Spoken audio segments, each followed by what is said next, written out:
एक बार फिर से आपका स्वागत है मेरे YouTube चैनल पे। ये हम लोग का लेक्चर नंबर 2 है, dual nature of matter and radiation का, जिसका आज का टॉपिक है हम लोग का derivation of Einstein photo electric equation. इसको पढ़ने से पहले सभी विद्यार्थियों से ये गुजारिश है कि आप लेक्चर 1 को काफी ध्यान से यदि पढ़ लिए हैं तभी इसको देखिए, अन्यथा पहले उसको आप पढ़ लीजिए उसके बाद इसको देखिए। Derivation of Einstein photo electric equation ये आज का टॉपिक है। इसमें एक वर्ड है जो बहुत सारे स्टूडेंट काफी बार इस वर्ड से मुखातिब हो चुके होंगे, आइंस्टीन। एक फिजिक्स का बहुत बड़ा नाम, sir Albert Einstein, the father of physics. Physics को दो हिस्सों में बांटा गया है। 1900 ईस्वी से पहले का जितना फिजिक्स का डेरिवेशन हुआ, जो थ्योरी हुआ, जो थ्योरम्स हुआ, that is called classical physics. और 1900 ईस्वी के बाद का जो फिजिक्स है that is called our modern physics. तो क्लासिकल फिजिक्स के फादर सर आइजैक न्यूटन और हम लोग के मॉडर्न फिजिक्स के फादर सर अल्बर्ट आइंस्टीन। तो आइंस्टीन फोटो इलेक्ट्रिक इक्वेशन 1905 ईस्वी में सर अल्बर्ट आइंस्टीन ने फोटो इलेक्ट्रिक इफेक्ट में गहन अध्ययन किया था, काफी डीप स्टडी किया था और उसके बाद उन्होंने कुछ इक्वेशंस को दिया और उसी इक्वेशंस के बारे में आज हम लोग पढ़ेंगे। तो उनका एक स्टेटमेंट था, एकदम मेन लाइन जो था, एकदम स्टार्टिंग पॉइंट था, इसको आप गौर से सुनिएगा। मैं 2 बार रिपीट करूंगा सिर्फ आपके लिए, आपको समझाने के लिए कि ये स्टेटमेंट है कि when a light of energy h nu is incident on a metal surface then its energy is used in two ways। एक बार और सुनिएगा ध्यान से इसको। When a light of energy h nu is incident on a metal surface then its energy is used in two ways। इसका मतलब क्या हुआ? इसका मतलब हुआ कि जब किसी मेटल सरफेस में लाइट गिरता है, इंसिडेंट होता है, तो उस लाइट में जो एनर्जी होता है वो एनर्जी का उपयोग, उस एनर्जी का यूज 2 काम को करने के लिए होता है। उन दोनों काम का नाम याद रखिएगा। पहला काम प्रायोरिटी है वर्क फंक्शन और दूसरा काम है आपका काइनेटिक एनर्जी। हम लोग क्या सीखे, पहला लाइन क्या है?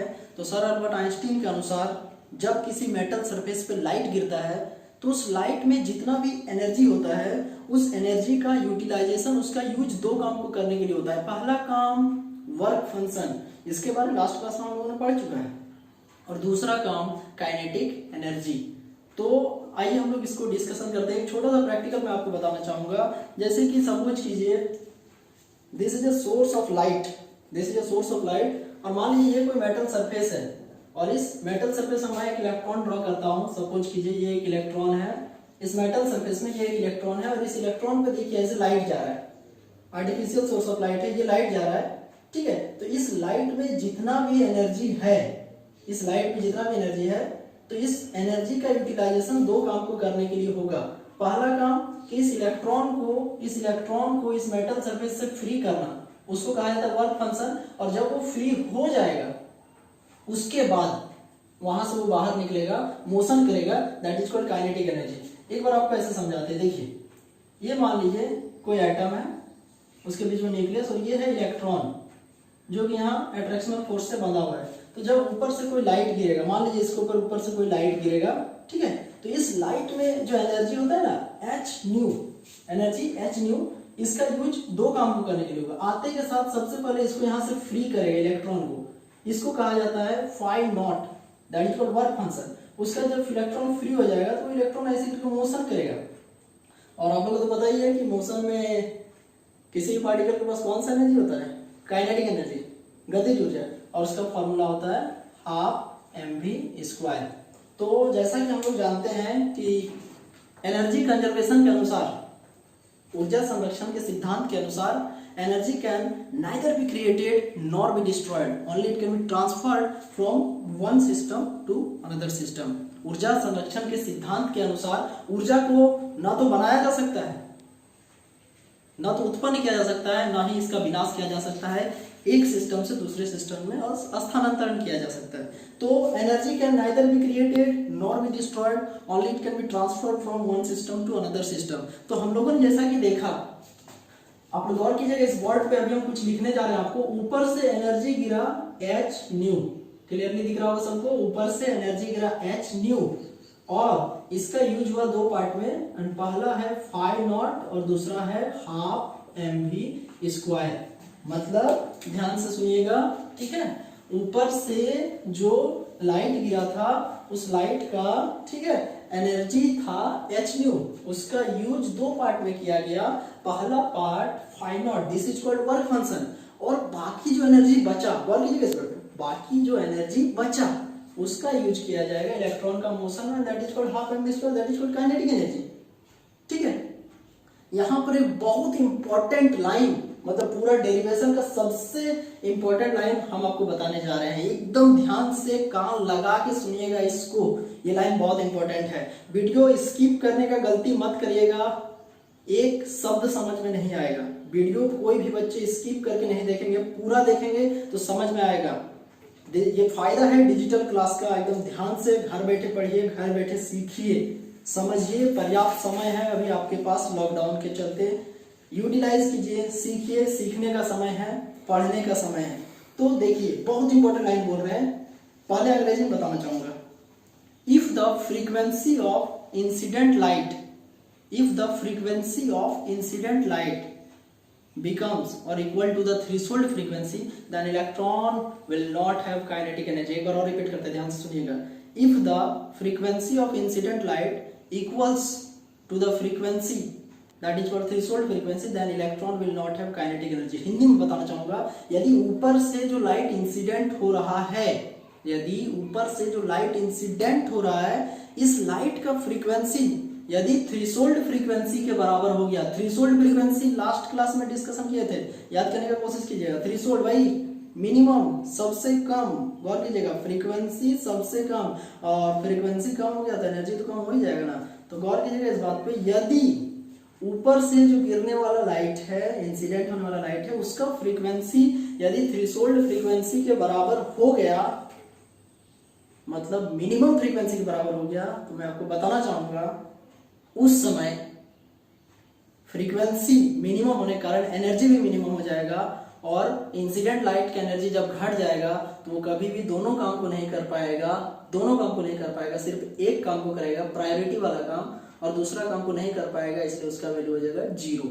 मतलब क्या हुआ, ऊपर से जो गिरने वाला लाइट है, यदि उसका एनर्जी कम हो गया तो उसको आते के साथ दो को काम करना था, लेकिन जब वो दोनों काम नहीं कर पाएगा, क्यों नहीं कर पाएगा, एनर्जी कम हो गया, तो पहला ही काम करेगा और दूसरा काम करने के लिए उसके पास एनर्जी नहीं बचेगा, तो वो एनर्जी नहीं होने के कारण दूसरा काम को नहीं कर पाएगा, और उस समय दूसरे काम का वैल्यू हो जाएगा 0। तो यहाँ पर आप गौर कीजिएगा, पहला काम है वर्क फंक्शन फाई नॉट, और दूसरा काम है kinetic energy half mv square. As for example एक छोटा सा उदाहरण देना चाहूंगा। मान लीजिए आपको मार्केट से दो सामान लेना है, ठीक है, एक सामान का दाम है 80 रुपया और एक सामान का दाम है 20 रुपया।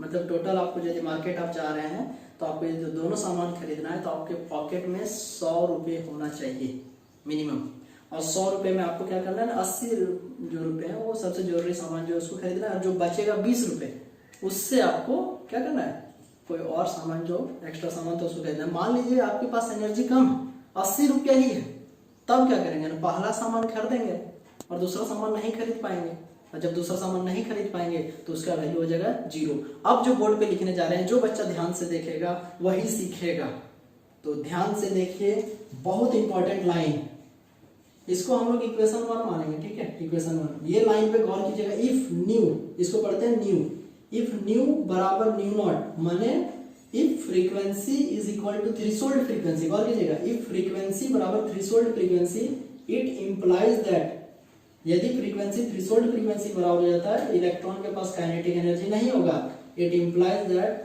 हाफ mv स्क्वायर बराबर 0, है ना मजेदार जी। इफ फ्रीक्वेंसी बराबर थ्रेशोल्ड फ्रीक्वेंसी, न्यू बराबर nu not, than half mv square बराबर 0। तो अब हम लोग इसको ना पुट करेंगे इक्वेशन 1 में, कैसे, तो देखिए h, और जहां आपका है न्यू, तो हम बता रहे हैं क्या, न्यू की जगह बैठा दीजिए न्यू नॉट, गौर कीजिएगा, ठीक है, ध्यान बिल्कुल इधर उधर नहीं, h न्यू, h की जगह h, और जहां न्यू तो उसके जगह न्यू नॉट, फाई नॉट की जगह तो आराम से फाई नॉट बैठा दीजिए, लेकिन हाफ mv स्क्वायर की जगह बैठाना पड़ेगा 0। तो यहाँ से हम लोग आ गया h न्यू नॉट बराबर phi naught, this is equation 2। This expression is known as work function of metal surface. Find out, याद कीजिए लास्ट लेक्चर में मैंने आपको बताया था this is called work function. ठीक है, वर्क फंक्शन को इससे डिनोट किया जाता है। ठीक है, अब देखिए यहाँ तक सबको समझ में आ गया होगा। ठीक है, आशा करते हैं। नहीं समझ में आएगा वीडियो को प्लेबैक कर करके देखिएगा, जरूर समझ में आएगा। अब देखिए हम लोग के पास यहाँ हम लिखेंगे, ठीक है, यहाँ पर हम आपको लिखेंगे फ्रॉम इक्वेशन 1। ध्यान से देखिएगा, यदि आप में से किसी को बोर्ड को देखने में यदि प्रॉब्लम हो रहा होगा तो अपने वीडियो क्वालिटी को मैक्सिमम पे कर लीजिए। वीडियो क्वालिटी को मैक्सिमम पे कर लीजिए तो बोर्ड आपको पूरा क्लियर दिखेगा। ठीक है, यदि वीडियो आपको थोड़ा ब्लर लग रहा है या कहीं धुंधला लग रहा है तो अपने क्या करना है आपको, उस समय आपको अपने वीडियो क्वालिटी को मैक्सिमम पे कर लेना है, और जिसके कारण आपको ये पूरा वीडियो साफ साफ दिखेगा। तो देखिए यहाँ पर हमने लिखा है फ्रॉम इक्वेशन 1, फ्रॉम इक्वेशन 1। ये देखिए हम लोग का ये है इक्वेशन 1, इसको हम लिख देते हैं यहाँ पे एच न्यू बराबर phi naught plus half M we square. ठीक है, और यहाँ पर लिखेंगे एच न्यू, बिल्कुल सही। अब देखो यहाँ लिखा हुआ है क्या, फाई नॉट, और देखो फाई नॉट बराबर एच न्यू नॉट, इक्वेशन 2 का हम लोग यूज कर रहे हैं। ठीक है, फाई नॉट बराबर एच न्यू नॉट, तो यहाँ इसको यहाँ पे बैठाएंगे तो यहाँ हम लोग को आ जाएगा H nu naught plus half M we square. सबको समझ में आया? ये देखो ये कुछ नहीं है, एच न्यू की जगह H nu, half M we square का हाफ एम वी स्क्वायर, और यहाँ जो फाई नॉट लिखे ना उसका वैल्यू देखो यहाँ से बैठा है, फाई नॉट बराबर एच न्यू नॉट। तो अब हम लोग क्या करेंगे, तो देखो इधर एच न्यू और इसको इधर ले आएंगे, तो इधर हो जाएगा माइनस एच न्यू नॉट बराबर हाफ एम वी स्क्वायर। अब ध्यान से देखेंगे इन दोनों में से एक ऐसे है, इधर बराबर उधर प्लस है इधर माइनस, तो H nu minus nu naught बराबर हाफ एम वी स्क्वायर। ठीक है, H nu minus nu naught बराबर हाफ एम वी स्क्वायर। ठीक है, तो ये हम लोग का हो गया इक्वेशन 3। एकदम ध्यान से देखिएगा, ये हम लोग का हो गया इक्वेशन 3। एक बार और हम आपके साथ इसके बारे में चर्चा करना चाहेंगे, कैसे आ रहा है, क्यों आ रहा है। ठीक है, क्या हुआ देखो, देखो यहाँ लिखा हुआ है क्या, एच न्यू बराबर phi naught plus half M we square. एकदम रिलैक्स माइंड से देखो, फिजिक्स को लोड लेके मत समझो, रटने मत जाना, सीखने पे जाओ, कैसे कैसे एक एक स्टेप आगे बढ़ रहा है। डेरिवेशन पूरा इसी पे आधारित रहता है। ठीक है, physics is all about fun. ठीक है, लर्न विद फन, कैसे सीखें। ठीक है, वीडियो स्किप नहीं करना है, बार बार कहेंगे, बिकॉज बहुत सारे विद्यार्थियों को ये होता है कि एक ही बार स्किप करके सब सीख लेंगे। सीखने के लिए पेशेंस होना चाहिए, धैर्य होना चाहिए। ठीक है, पूरा सीखना है तो एकदम ध्यान से किसी भी टॉपिक को नहीं छोड़ना है। ठीक है, देखो एच न्यू बराबर phi naught plus half M we square. ठीक है, तो एच न्यू और फाई नॉट, तो फाई नॉट की जगह रखते हैं एच न्यू नॉट। कहाँ से आया सर, तो सर देखिए यहाँ से आया, फाई नॉट बराबर H nu naught plus half M we square. ये इधर प्लस था, इधर जाके माइनस हो गया, H nu minus H nu naught बराबर हाफ एम वी स्क्वायर। ठीक है, तो H nu minus nu naught बराबर हाफ एम वी स्क्वायर। बहुत जल्द अब कंक्लूजन की ओर पढ़ेंगे। आप लोगों ने एक चीज पढ़ा होगा, न्यू बराबर एक फॉर्मूला होता है सी बाय लैम्डा, फ्रीक्वेंसी बराबर स्पीड बटा वेवलेंथ। न्यू क्या है ना, frequency of incident light, see the speed of light, lambda is the wavelength of light. तो न्यू बराबर सी बाय लैम्डा, तो इसी तरीके से हम लोग लिख सकते हैं न्यू नॉट बराबर सी बाय लैम्डा नॉट। गौर कीजिएगा, एकदम कभी भी गलती से यहाँ सी नॉट मत लिख दीजिएगा, because C is a constant. Speed of light remains constant in air और वैक्यूम 3 × 10⁸ मीटर पर सेकेंड। फॉर्मूला होता है न्यू बराबर सी बाय लैम्डा, तो हम लोग यहाँ ऐसे लिख सकते हैं न्यू नॉट बराबर सी बाय लैम्डा नॉट। गलती क्या नहीं करना है कभी भी, जैसे आप यहाँ लैम्डा की जगह लैम्डा नॉट लिखे, न्यू की जगह न्यू नॉट लिखे, तो भूल के भी सी की जगह सी नॉट मत लिख दीजिएगा। अब कुछ नहीं करना है, इतना देर सीखे तो अब बस 2 मिनट और, इसको यहाँ बैठाइए, इसको यहाँ बैठाइए। तो यहाँ पर लिखेंगे क्या, फ्रॉम इक्वेशन 3। देखिए एच, देखो बाबू यहाँ क्या है न्यू, तो न्यू की जगह हम लोग बैठा देंगे सी बाय लैम्डा, और यहाँ पर है आपका न्यू नॉट, तो इसके जगह हम लोग बैठा देंगे सी बाय लैम्डा नॉट बराबर हाफ एम वी स्क्वायर। सबको समझ में आ रहा होगा? ठीक है, अब देखिए एच, इन दोनों में ध्यान से आप देखिएगा तो सी कॉमन है, that C 1 by lambda minus 1 by lambda not is equal to half mv square. This is our equation 4. That's all. Equation 1, equation 2, equation 3 and equation 4। एक बार और बताना चाहूंगा इक्वेशन 4 कैसे है। देखो क्या लिखे हैं फ्रॉम इक्वेशन 3, तो देखो एच की जगह एच न्यू लिखा हुआ है ना, तो न्यू की जगह c by lambda minus nu naught किया क्या सी बाई लैम्डा नॉट बराबर क्या हाफ एम वी स्क्वायर। तो एच ये दोनों में सी कॉमन था, इसके बाहर लिख दिए h c 1 by lambda minus 1 by lambda naught बराबर half M we square. Equation 1 ये है आपका equation 1, equation 2, equation 3 and equation 4। इन चारों equation is the complete Einstein photo electric equation. हम आशा करते हैं कि आप सभी को इनको जरूर समझ में आया होगा। इन चारों को ही मिला के बोला जाता है Einstein photo electric equation. Exam की दृष्टि से ये बहुत महत्वपूर्ण है। आप जैक बोर्ड के प्रीवियस ईयर क्वेश्चंस को देखिएगा तो ऑलमोस्टली ऐसा देखा जाता है कि हर 2 साल में 1 साल पूछना तय है। ठीक है, मार्क्स की दृष्टि से भी देखिएगा तो काफ़ी ज़्यादा इंपॉर्टेंट है, नॉलेज की दृष्टि से भी देखिएगा तो काफ़ी ज़्यादा इंपॉर्टेंट है। ठीक है, यदि आपको किसी भी तरह का इसमें समस्या है तो आप वीडियो को पीछे कर करके बार बार एकदम 1-1 मिनट ध्यान से देखिए, आपको पूरा का पूरा क्लियर हो जाएगा। ठीक है, अगला टॉपिक हम लोग का होगा बहुत इंटरेस्टिंग, प्रूफ पे बेस्ड है, सत्यापन पे बेस्ड है, और उस टॉपिक का नाम है experimental study of photo electric effect. Experimental study of photo electric effect. एक बार और बता देते हैं, आप अपने मन में एनालिसिस करिए कि क्या पढ़ेंगे हम लोग इसमें। Experimental study of photo electric effect. मैं लिख देता हूँ बोर्ड पे, इसको आपको ज़्यादा क्लियर हो जाएगा। Experimental study of photo electric effect. Start करने से पहले आपको कुछ बताना चाहूँगा कि यदि आप चैनल पे नए हैं और फर्स्ट टाइम देख रहे हैं तो वीडियो को लाइक कीजिएगा, सब्सक्राइब कीजिएगा, इसको शेयर कीजिएगा, अपने दोस्त यार तक पहुंचाइए। इस वीडियो को जितना ज़्यादा से ज़्यादा हो सके इसको अपने दोस्त यार तक पहुंचाइए, जितना ज़्यादा से ज़्यादा हो सके। ठीक है, खुद पढ़िए, दूसरे को भी पढ़ने दीजिए, सिखाइए, दूसरे को भी सीखने का मौका दीजिए, और इसको शेयर करना ना भूलें। आपके पास जो भी है व्हाट्सएप, फेसबुक, ये सब के मीडियम्स आप चाहें तो इसे शेयर कर सकते हैं ताकि बाकी बच्चे भी इसे पढ़ सकें।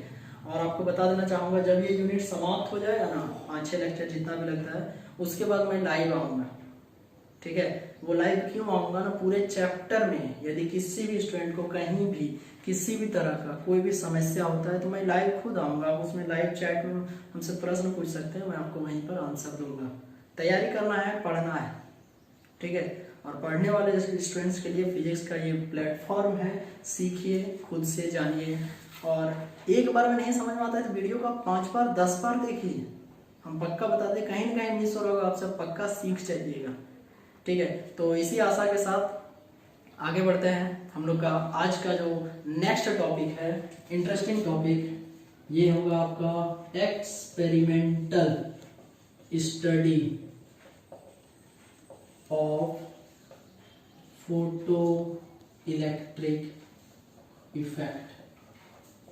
Experimental study of photo electric effect क्या होता है, ये नाम पे जाइए थोड़ा। Experimental study, experimental study, study का मतलब क्या, पढ़ना, और एक्सपेरिमेंटल स्टडी मतलब एक्सपेरिमेंट के माध्यम से पढ़ना, एक्सपेरिमेंट करके पढ़ना।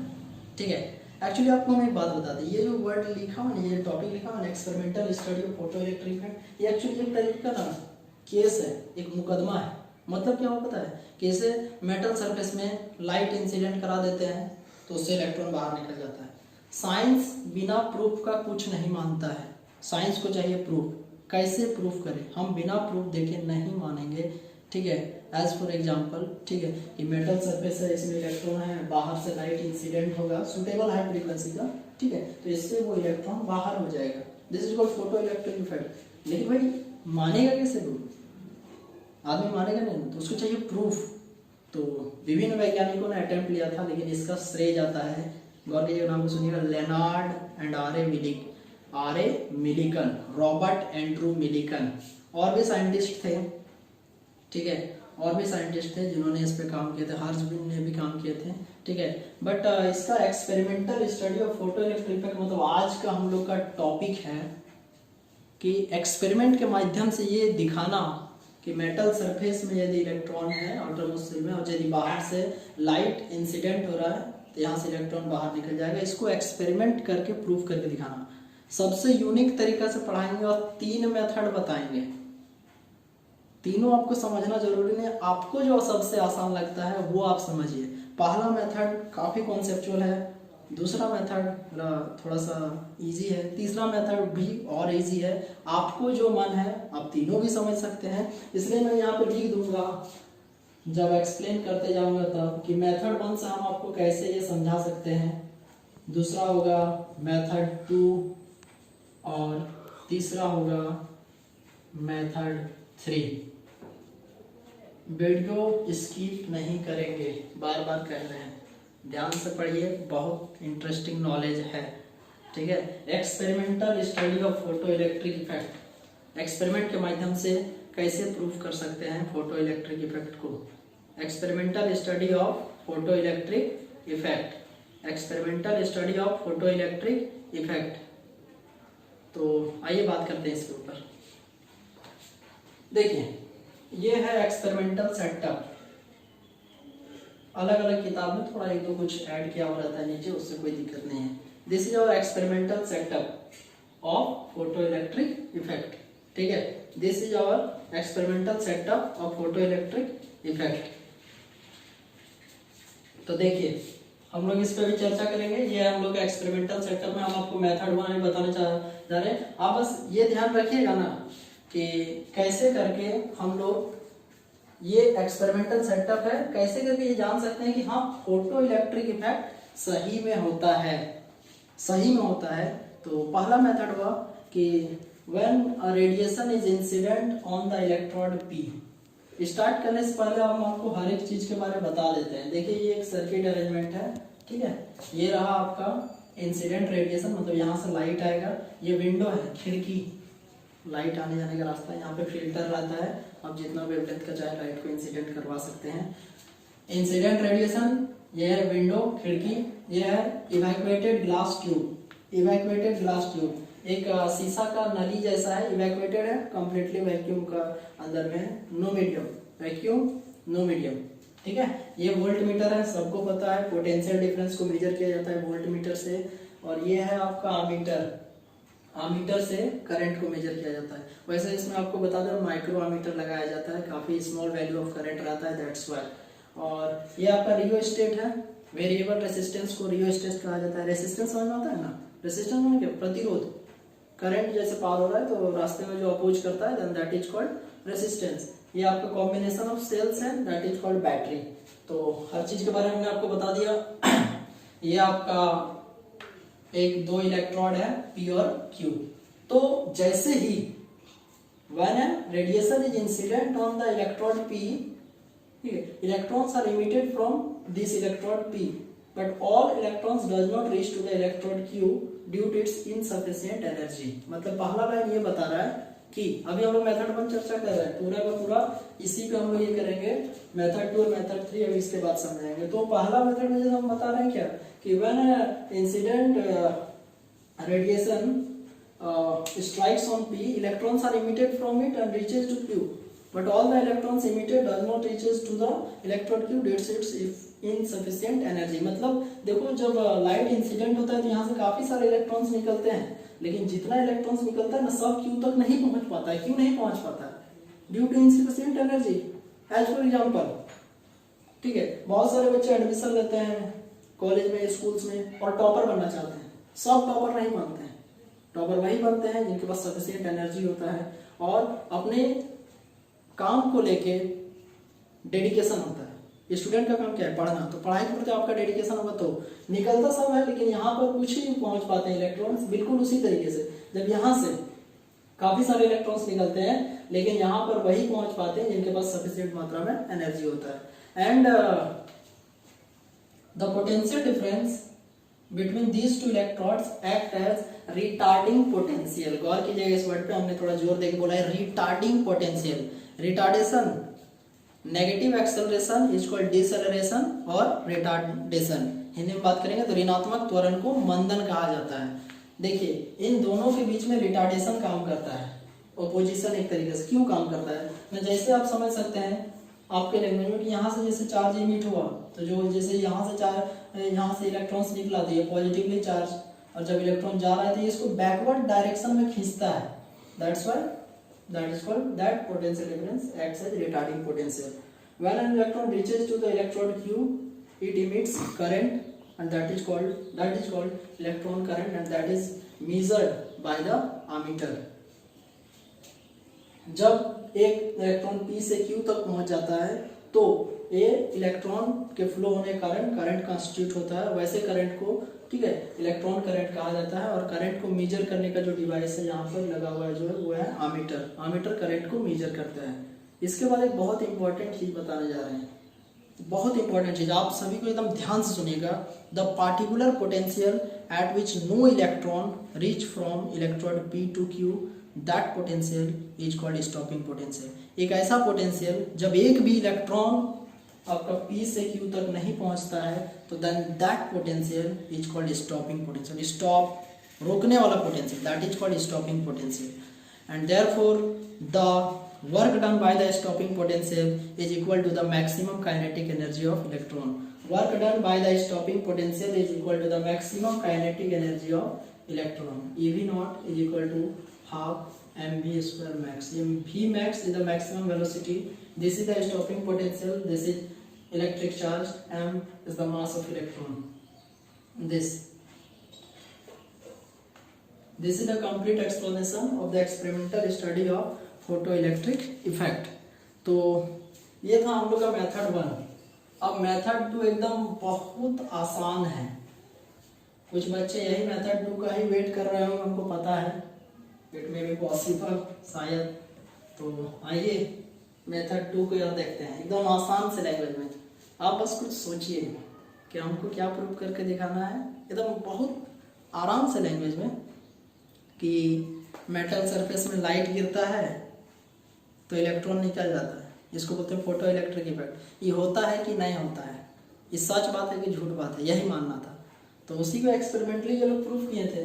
जैसे ही इस विंडो के थ्रू इसमें लाइट गिराया गया था तो इससे इलेक्ट्रॉन्स बाहर निकला था, और जब इलेक्ट्रॉन्स बाहर निकला था तो इलेक्ट्रॉन्स फ्लो किया था, और जब वो इलेक्ट्रॉन्स फ्लो कर रहा था तो इलेक्ट्रॉन्स के फ्लो होने से करंट का निर्माण होता है, और वही करंट का मेजरमेंट हो गया एमीटर से। ये सब हुआ था। तो that's why photo electric effect सच में घटित होता है, मतलब होता है। एक बार और सुनिए ध्यान से, इतना आसान एक्सप्लेनेशन आपको कहीं नहीं मिलेगा, एकदम ध्यान से सुनिए, आप किताब में भी खोज सकते हैं, ठीक है। ऊपर से लाइट गिरा और यहाँ से इलेक्ट्रॉन्स बाहर निकला, तो जब इलेक्ट्रॉन्स बाहर निकलेगा तो इलेक्ट्रॉन्स फ्लो करेगा, और इलेक्ट्रॉन्स के फ्लो करने से करंट का निर्माण होता है, और उसी करंट को कौन मेजर करेगा? आमीटर। तो आमीटर करंट मेजर किया, दैट्स व्हाई, यही तो प्रूफ है experimental study of photo electric effect का, ठीक है। अब सबसे आसान तरीका वैसे स्टूडेंट्स के लिए जो एकदम फ्री माइंड होकर पढ़ना चाहते हैं, जो ज़्यादा सोचना नहीं चाहते हैं, उन लोगों के लिए है ये आपका मेथड 3।